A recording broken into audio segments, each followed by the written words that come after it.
چار دعائیں. کیا ایک پہلی دعا تو یہ کہ میں شراب چھوڑ دوں، دوسری دعا یہ کہ میں داڑھی رکھ لوں، تیسری دعا یہ کہ میں حج کر لوں، چوتھی دعا یہ کہ خاتمہ ایمان پر ہو جائے. حضرت تھانوی رحمۃ اللہ علیہ بڑے بزرگ تھے، 1000 کتابیں انہوں نے لکھی ہیں، اتنے بڑے بزرگ. حضرت تھانوی نے ہاتھ اٹھائے اور ہاتھ اٹھا کر کے دعا مانگی، یا اللہ آپ ان کو شراب کی بری عادت چھڑا دیجئے اور ان کے چہرے پر داڑھی بھی آ جائے، حج بھی کرنا ہے، ان کا خاتمہ بھی ایمان پر کر دیجئے. 4 دعائیں کی. شراب سے تو اسی وقت انہوں نے توبہ کر لی، شراب سے انہوں نے توبہ کر لی. جب انہوں نے شراب پینا چھوڑ دیا تو اس کی طبیعت خراب ہو گئی. شراب پینے کی عادت تھی، اس کی رگ رگ میں شراب بسی ہوئی تھی. جب انہوں نے شراب چھوڑ دی تو اس کی طبیعت خراب ہو گئی. ڈاکٹروں نے کہا کہ آپ قوم کی امانت ہیں، آپ اگر شراب نہیں پئیں گے تو آپ مر جائیں گے، آپ زیادہ دن زندہ نہیں رہیں گے. تو جگر مراد آبادی نے کہا اچھا ٹھیک ہے، اگر میں نے شراب پی لی تو کتنے دنوں تک جیوں گا میں؟ تو ڈاکٹروں نے کہا کہ آپ 10 سال اور جئیں گے، 10 سال اور جئیں گے. تو جگر مراد آبادی نے کہا اچھا 10 سال کے بعد کیا ہوگا؟ 10 سال کے بعد اللہ کی مرضی ہوگی. تو جگر مراد آبادی نے کہا خدا کی قسم، خدا کی رحمت میں ایک گھڑی رہنا میرے لیے 10 سال جینے سے بہتر ہے. میں اللہ کی ناراضگی لے کر 10 سال تک جینا نہیں چاہتا. میں یہ چاہتا ہوں کہ میں شراب چھوڑ دوں اور میں اللہ کی رحمت میں آ جاؤں اور ابھی مر جاؤں، یہ مجھ کو گوارا ہے. لیکن شراب پی کر 10 سال تک میں جینا نہیں چاہتا. خدا کی ناراضگی، خدا کے غضب و غضب کے ساتھ میں جینا نہیں چاہتا. چنانچہ انہوں نے شراب نہیں پی، توبہ کر دی. ڈاکٹروں نے جو کہا تھا کہ اگر آپ نہیں پئیں گے مر جائیں گے، تو کتاب کے اندر لکھا ہے شراب چھوڑنے کی برکت سے اللہ نے کو پہلے سے زیادہ اور صحت مند بنا دیا. جب آدمی ہمت کرتا ہے تو اللہ اس کی مدد بھی کرتا ہے. انہوں نے شراب پینی چھوڑ دی تو اللہ تعالیٰ نے اس کی برکت سے اس کی صحت کے اندر اور اضافہ کر دیا، اور زیادہ دنوں تک یہ جیتے رہے. پھر ان کے چہرے پر داڑھی بھی آ گئی، پھر انہوں نے حج بھی کر لیا، اور اللہ کی ذات سے امید ہے اللہ تعالیٰ نے اس کا خاتمہ ایمان پر بھی کیا ہوگا. آپ کو معلوم ہے عبد الماجد دریابادی، مولانا عبد الماجد دریابادی، یہ لکھنؤ سے 30 کلومیٹر 40 کلومیٹر کے فاصلے پر ایک گاؤں ہے. وہاں یہ بہت بڑے فلسفی آدمی تھے.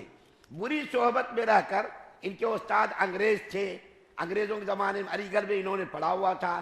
انگریزوں کی صحبت کی وجہ سے یہ اتنا بگڑ گیا کہ قرآن وغیرہ جب یہ پڑھتے تھے تو پیر کو یوں لٹکا کر کے ٹپائی پہ اور پیر کو پھیلا کر، جیسا عام کتاب آدمی پڑھتا ہے اسی طریقے سے قرآن کو بھی یہ پڑھتا تھا.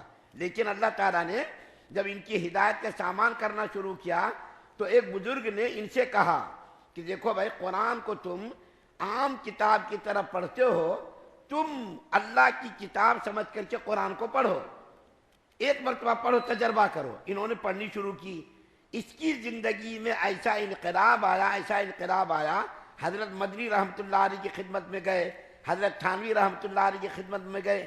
اللہ تعالیٰ نے ان سے اتنا بڑا کام لیا، انہوں نے تفسیر ماجدی انگریزی میں اردو میں 2 زبانوں میں تفسیر لکھی ہے، اور یہ تفسیر آج بھی دستیاب ہے.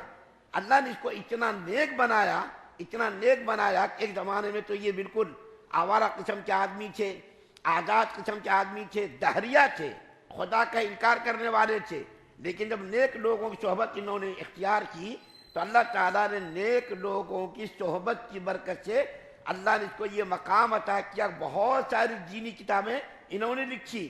تو کہنے کا مطلب یہ ہے، کیونکہ وقت بہت مختصر ہے اس لیے میں نے 2 مثالیں آپ کے سامنے پیش کی کہ نیک لوگوں کی صحبت اختیار کرنے کا اس کا اثر الگ ہے، برے لوگوں کی صحبت اختیار کرنے کا اس کا اثر الگ ہے. ایک واقعہ مجھ کو اور یاد آ گیا. حضرت ام حبیبہ رضی اللہ تعالیٰ عنہا جو حضور صلی اللہ علیہ وسلم کی بیوی تھی، یاد آ گیا. حضرت ام حبیبہ رضی اللہ تعالیٰ عنہا حضرت ابو سفیان کی بیٹی تھی اور حضور صلی اللہ علیہ وسلم کی بیوی تھی. یہ ہجرت کر کے حبشہ گئی، اس کے ساتھ اس کا شوہر بھی تھا. جب یہ حبشہ گئی اور گیا تو عیسائی لوگوں کی صحبت میں یہ رہنے لگا. یہاں تک کہ شراب بھی پینے کا عادت پڑ گئی، یہاں تک کہ بری صحبتوں میں یہ رہنے لگا۔ ان بری صحبتوں کا نتیجہ نعوذ باللہ یہ ہوا کہ حضرت ام حبیبہ رضی اللہ تعالی عنہا کا شوہر مرتد ہو گیا، ایمان سے محروم ہو گیا۔ اس کا واقعہ کتاب کے اندر لکھا ہے۔ بری صحبت میں بیٹھنے کی وجہ سے حضرت ام حبیبہ رضی اللہ تعالی عنہا کا شوہر مرتد ہو گیا، عیسائی ہو گیا اور ایمان سے محروم ہو گیا۔ اسی حال میں اس کا انتقال ہوا۔ پھر نبی کریم صلی اللہ علیہ وسلم نے ان کو نکاح کا پیغام بھیجا اور حبشہ کے بادشاہ نے اپنی طرف سے دین مہر دے کر اپنی طرف سے حضور صلی اللہ علیہ وسلم کے ساتھ نکاح انہوں نے کرایا۔ تو ان تین واقعات سے اندازہ لگا سکتے ہیں کہ اللہ تعالیٰ نے بری صحبت کا بھی اثر رکھا ہے اور اچھی صحبت کا بھی اثر رکھا ہے۔ اس لیے ہم لوگوں کو یہ کوشش کرنی چاہیے اچھے لوگوں کی صحبت اختیار کریں، برے لوگوں کی صحبت اختیار نہ کریں۔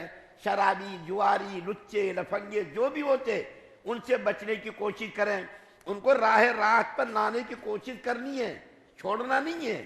راہ راست پر لانا ہے، محنت کرنا ہے، اس کو اچھی باتوں کی تلقین کرنی ہے، بری باتوں سے روکنا ہے، ان سے نفرت نہیں کرنی ہے، ان کی ذات سے نفرت کا حکم نہیں، ان کے عمل سے نفرت کرنا ہے۔ شراب اگر کوئی پیتا ہے شراب سے نفرت کرنی ہے، لیکن آدمی سے نفرت کرنے کی اجازت نہیں۔ پتہ نہیں کس کو کس وقت اللہ تعالیٰ ہدایت دے دے۔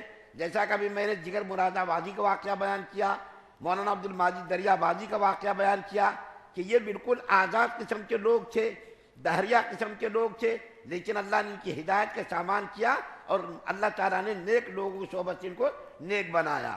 اللہ تعالیٰ سے دعا ہے اللہ ہم سب کو سننے زیادہ عمل کی توفیق عطا فرمائے۔ سبحان اللہ و بحمدہ، سبحانک اللہم و بحمدک۔